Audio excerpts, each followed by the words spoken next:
Now, next, they were once common in our gardens, but the numbers of these tiny birds, willow tits, have declined by more than 90% in just over half a century. The northwest has always been a stronghold for them, and now there's a rescue plan designed to bring them back from the brink, as Judy Hobson can tell us. These tiny birds were once regular visitors to our gardens, but not anymore.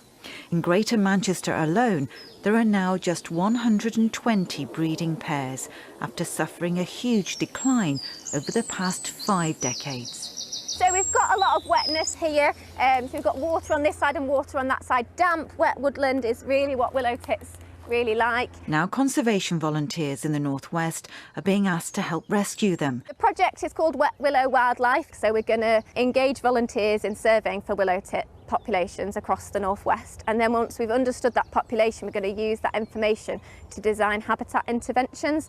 Astley Moss here in Wigan has been identified as an area which could be restored to help the willow tit population.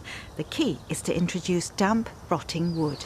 We need rotten dead wood like this in a woodland for willow tits to excavate, whereas, for example, this living tree here, it's really hard, so a willow tit wouldn't be able to excavate that for its nest. These birds are elusive and hard to spot. We didn't see any here today, but they do have a distinctive call.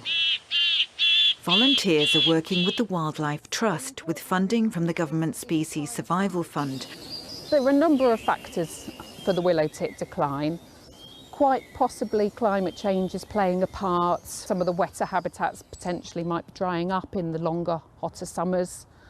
It's a bird that doesn't move that far, and we need to create these pockets of habitat, sort of stepping stones in a way, across the landscape so that willow tits can move around and connect up. The Wet Willow Wildlife Project aims to boost the willow tit's chances of survival and to try to halt the alarming decline in this treasured and once common bird. Judy Hobson, BBC Northwest Today, Wigan.